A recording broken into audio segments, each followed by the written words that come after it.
વર્ષો પહેલાની વાત છે. કાવીઠ ગામમાં બનેલો એક એવો પ્રસંગ છે.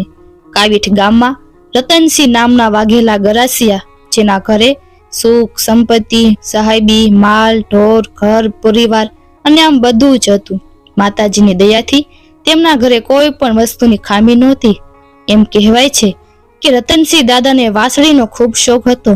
રતનસિંહ દાદા જંગલમાં માલ ઢોર સારવા જતા હતા અને રોજના નિયમ પ્રમાણે ખાંડી વાયના કાંઠે બેસીને વાંસળી વગાડતા. અને આમ એક દિવસ રતનસિંહ દાદા વાંસળીમાં વેરાગ વગાડતા હોય છે, ત્યારે ખાંડી વાયમાં માતાજી સાંભળી લે છે, પણ રતનસિંહ દાદાને ખબર હોતી નથી.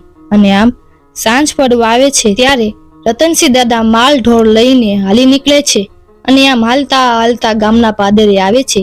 ત્યારબાદ તેમના ઘરે આવે છે અને માલ ઢોરને ખીલે બાંધીને તેમના ઘરમાં જાય છે અને ઘર પરિવાર સાથે બેસે છે.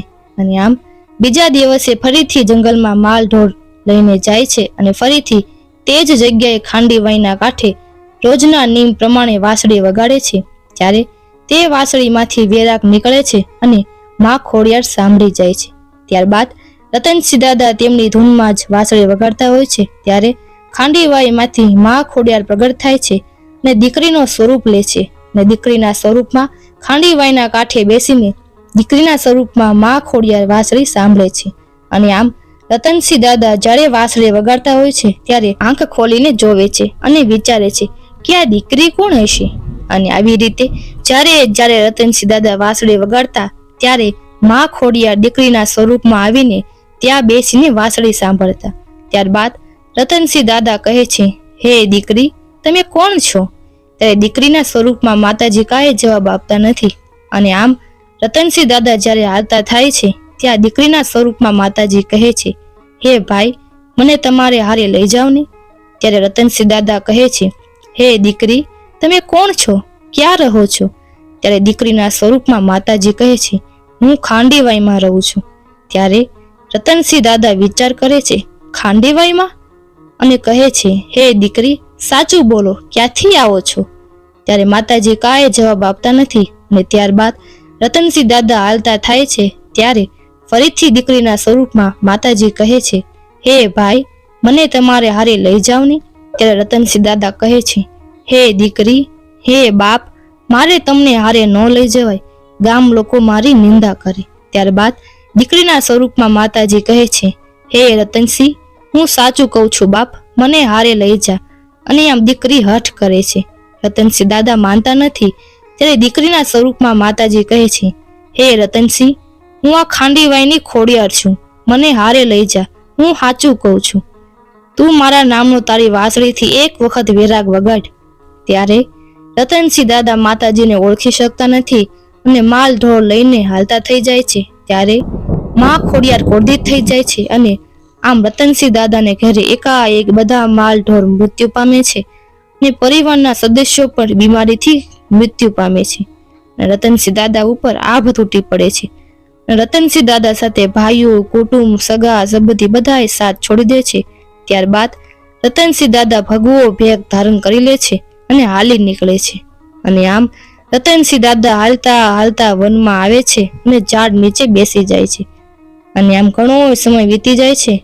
ત્યારબાદ તે સમયે એક સાધુની જમાત નીકળે છે. ત્યારે રતનસિંહ દાદા તે સાધુની જમાત સાથે નીકળી પડે છે. અને આમ સાધુની જમાત સાથે હાલતા હાલતા ઘણો સમય વીતી જાય છે. અને આમ આ સાધુની જમાત હાલતા હાલતા પાવાગઢના ડુંગરે જાય છે. રતનસિંહ દાદાનો નિયમ કે જ્યારે વાંસળી વગાડે ત્યારે જ અન્ન પાણી ભાવે. અને આમ જ્યારે બધા સાધુ સંત સૂઈ ગયા હોય છે ત્યારે વાંસળી કાઢીને વગાડે છે અને દુઃખનો વેરાગ વગાડે છે.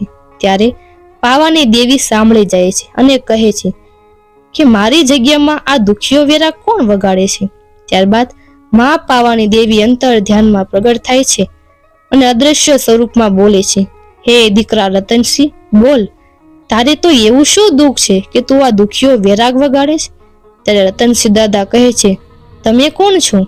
ત્યારબાદ માતાજી કહે છે, હું પાવાની દેવી બોલું છું. ત્યારે રતનસિંહ કહે છે કે હે માં, મારા દુઃખથી તમે ક્યાં અજાણ છો? આમ કહીને રતનસિંહ દાદા તેમના દુઃખની બધી વાત કરે છે અને માં પાવાની દેવી તેમના અંતર ધ્યાનથી જાણે છે કે આ તો માં ખોડિયારનો કોપ છે. ત્યારે માં પાવાની દેવી રતનસિંહ દાદાને કહેતા નથી કે તારા ઉપર માં ખોડિયારનો કોપ છે. ત્યારે માં પાવાની દેવી રતનસિંહ દાદાને કહે છે, હે દીકરા રતનસિંહ, હું તારા ભાગલેથી નહીં કહું. અરે તું તો શું, પણ તારી જાતા જન્મારે પ્રજાને હશે તેને પણ હું ધણી નહીં મળતું. ત્યારે રતનસિંહ દાદા કહે છે, હે માં, મારે હવે ઘર પરવાર કાંઈ નથી, મારે હવે રથ સંસારમાં કાંઈ રહ્યું નથી. ત્યારે માં પાવાની દેવી કહે છે, હે દીકરા રતનસિંહ, રુદન કરીશ નહીં, હાલ હું તારી સાથે આવું અને તારી બગડી બાજી સુધારું. રતનસિંહ દાદા હાલતા હાલતા ભાત ગામમાં આવે છે અને ગામના પાદરે આવીને બેસે છે. ત્યારે એ સમયે ભાત ગામમાં બોખ્યા હાંકના રંગા અને સંઘા દાદા ભાત ગામમાં માતાજીનો માંડવો કરતા હોય છે. ત્યારે તે સમયે રતનસિંહ દાદા ડાંક અને ડમરૂનો અવાજ સાંભળી જાય છે અને તે બાજુ નીકળી પડે છે. રતનસિંહ દાદા ત્યાં જઈને ઊભા રહે છે. ત્યારે રંગા અને સંઘા દાદા રતનસિંહ દાદાને ઓળખી જાય છે અને કહે છે, અરે આ તો વાઘેલા રતનસિંહ છે. અને રંગા અને સંઘા રતનસિંહ દાદાને આવકારો આપીને હોકા પાણી આપે છે. ત્યારે ત્યાં બેસેલી નાયત રંગા અને સંઘા દાદાને કહે છે, હે રંગા સંઘા, આ માતાજીનો માંડવો છે, આમ કોઈ પણ અહીં ન બેસાડાય. ત્યારે રંગા અને સંઘા દાદા કહે છે, હે મારી નાયત, આ કોઈ અજાણ્યા નથી, આ તો કાવીઠાના દરબાર રતનસિંહ છે, પણ આમની આવી હાલત કેવી રીતે થઈ છે એ અમને ખબર નથી. ત્યારે રંગા અને સંઘા દાદા અને નાયત પૂછે છે કે હે રતનસિંહ, તમે આવી રીતે આ ભગવા વેખમાં આવીને કેમ? ત્યારે રતનસિંહ દાદા કહે છે અને તેમની દુઃખની વાત કહે છે કે કેવી રીતે તેમનો પરિવાર હતો, કેવી રીતે તેમની બાજી બગડી ગઈ. આ બધી વાત રતનસિંહ દાદા કરે છે. ત્યારે આનું તારણ કાઢીને નાથ સમજી જાય છે કે આ તો માતાજીનો કોપ લાગે છે. ત્યારે નાથ માતાજીને પાઠમાં પૂછે છે. ત્યારે રતનસિંહ દાદાના પણમાં આવીને માં ખોડિયાર બોલે છે કે હે મારી નાયત, હું ખાંડીમાઈની ખોડિયાર બોલું છું. રતનસિંહે મને ન ઓળખી. હે મારી નાયત, મને ખોડિયારને એક દુઃખ છે કે રતનસિંહે મને ન ઓળખી. ત્યારે નાયત કહે છે, હે માં, તું તો ધર્મ છો અને આ તો માણસ છે, તમને ક્યાંથી ઓળખી શકે? ત્યારે નાયત કહે છે કે હે માં, એની વેળાવાળ, એની બગડી ગયેલી બાજી સુધાર. અને આમ જ્યારે એક માણસનું સગું હોય છે ત્યારે ધર્મ એ ધર્મનું સગું હોય છે. ત્યારે માં પાવાની દેવી દગાઈ માં ખોડિયારને કહે છે, હે દેવી ખોડિયાર, આ તો સંસાર છે, રતનસિંહને હું પાછી લાવી છું. હે દેવી ખોડિયાર, આના ધણી બનો. રતનસિંહ અને રતનસિંહની વસ્તી તમને પૂછશે દેવી. ત્યારે માં ખોડિયાર કહે છે, હે મારી નાયત, જો રતનસિંહ મારી બોલીમાં પડે અને મને પૂજે તો એની બગડી ગયેલી બાજી હું સુધારું. ત્યારે નાયત કહે છે, હે રંગા સંઘા, તમારી બેન વાલીનો હાથ રતનસિંહના હાથમાં આપો તો રતનસિંહનું ઘર વસી જાય. ત્યારે રંગા સંઘા દાદા કહે છે, હે મારી નાયત, મારી બેન તો ગાણપણ છે, તેને કોઈ પણ જાતનું ભાન નથી, મારે તેનો હાથ રતનસિંહના હાથમાં કેમ આપવો? ત્યારે નાયત કહે છે, હે દેવી, જો તું અત્યારે બોલી હોય તો વાલીનો ગાંડિયો માર મટાડ. ત્યારબાદ ઓવડો ખોલે છે. ત્યારે દેવી વાલીનો ગાંડિયો માર મટાડી દે છે. ત્યારે વાલી ભાભીને કહે છે, હે ભાભી, મને ઓવડામાં કેમ પૂરી છે? ત્યારે તેના ભાભી ઓવડામાંથી વાલીને બહાર લઈને આવે છે અને આ જોઈને બધી નાત રાજી થઈ જાય છે કે વાલીનો તો ગાંડિયો માર મટી ગયો હવે. ત્યારબાદ રંગા અને સંઘા વાલીનો હાથ રતનસિંહના હાથમાં આપે છે. ત્યારે દાદા રતનસિંહ ભગવો ભેખ ઉતારીને માં વાલીને લઈને કાવીઠ ગામમાં આવે છે. દાદાને માં ખોડિયાર, પાવાની દેવી, રાંગણી અને અબસરી ધણી બને છે. ત્યારબાદ રતનસિંહ દાદાને હતું એટલું 2 ગણું આપ્યું અને રતનસિંહ દાદાને ઘરે બેદ્યા અને સુખ સાહેબી ફરીથી આવી. ત્યારબાદ રંગા અને સંઘા દાદાએ ભાત ગામમાં માંડવો નાખ્યો હોય ત્યારે રતનસિંહ દાદાને આમંત્રણ આપે છે અને પરિવાર સાથે ભાત ગામમાં જાય છે. ત્યારે રંગા સંઘા દાદા મીઠો આવકારો આપીને નાત વચ્ચે રતનસિંહ દાદાને બેસાડે છે અને હોકા પાણી પાય છે.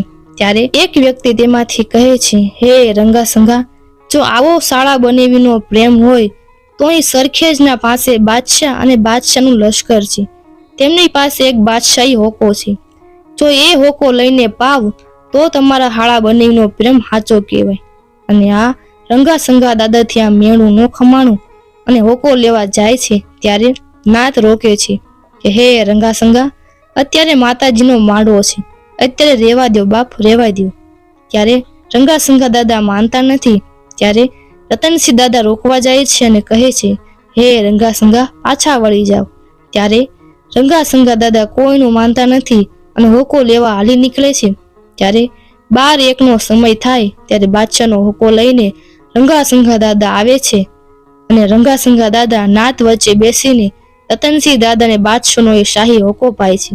ત્યારે રંગાસંગા દાદા વિચાર કરે છે કે હવે આ થાતા તો થઈ ગયું છે, વહેલી તકે બાદશાહનું લશ્કર અહીં આવશે તો ખરું. ત્યારે રંગાસંગા દાદા હાથ જોડીને કહે છે હે મારી નાયત, બાદશાહનું લશ્કર વહેલી તકે અહીં આવશે, તમે લોકો દર્શન કરીને પ્રસાદી લઈને વહેલી તકે અહીંથી નીકળી જાયજો. અને ધીમે ધીમે નાત પ્રસાદી કરીને જાય છે અને દી ઉગી જાય છે. ત્યારબાદ ગામના લોકો દોડતા દોડતા રંગાસંગા દાદા પાસે આવે છે અને કહે છે કે ગામના સીમાડે બાદશાહનું લશ્કર આવી ગયું છે. ત્યારે રંગા અને સંગા દાદા અહીંથી તલવારો લઈને સામા જાય છે. રતનસિંહ દાદા પણ તલવાર લઈને જાય છે. રંગાસંગા દાદા વચ્ચે અને બાદશાહના સિપાહીઓ વચ્ચે ઢીંગાણું થાય છે. ત્યારે આ બાજુથી રતનસિંહ દાદા આવે છે અને રતનસિંહ દાદા અને સિપાહીઓ વચ્ચે પણ ઘમાસાન ઢીંગાણું થાય છે.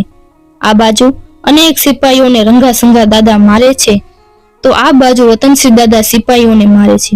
ત્યારે રંગાસંગા દાદા અનેક સિપાહીઓને મારીને પોતે શહીદ થઈ જાય છે અને આ બાજુ રતનસિંહ દાદા અનેક સિપાહીઓને મારે છે. ત્યારે રતનસિંહ દાદા જ્યારે લડતા હોય છે ત્યારે એક સિપાહી પાછળથી આવીને રતનસિંહ દાદા ઉપર ઘા કરે છે. ત્યારે રતનસિંહ દાદાનું મસ્તક ધડથી અલગ થઈને જમીન ઉપર પડી જાય છે. છતાં પણ રતનસિંહ દાદાનું ધડ સિપાહીઓ સાથે લડે છે અને અનેક સિપાહીઓને મારે છે. ત્યારે એક બાજુ બાદશાહ વિચાર કરે છે કે આ શું કહેવાય, ધડ લડે છે અને રતનસિંહ દાદાનું ધડ લડતા લડતા અનેક સિપાહીઓને મારે છે. ત્યારે રતનસિંહ દાદાનું ધડ લડતું લડતું બાદશાહ તરફ જાય છે. ત્યારે બાદશાહને ખબર પડી જાય છે કે આ કોઈ સામાન્ય માણસ નથી અને આમ વિચારીને બાદશાહ રતનસિંહ દાદાના પગમાં પડી જાય છે અને રતનસિંહ દાદાના ચરણોમાં ફૂલનો ઢગલો કરે છે અને 2 હાથ જોડીને માફી માંગે છે અને રતનસિંહ દાદા ત્યાં જ ઊભા રહી જાય છે. ત્યારબાદ બાદશાહ રતનસિંહ દાદાની ત્યાં સમાધિ બનાવે છે અને હાલમાં પણ તે અમદાવાદ જિલ્લાના કાવીઠ ગામમાં આ સમાધિ આવેલી છે. જો તમને આ વિડીયો ગમ્યો હોય તો અમારી ચેનલને લાઈક કરો, શેર કરો અને સબસ્ક્રાઇબ કરો. અને માતાજીની આવી વાર્તાઓ જો જોવા માંગતા હો તો સબસ્ક્રાઇબ જરૂર કરજો, જેથી અમારા નવા વિડીયો તમને મળતા રહે. જય માતાજી.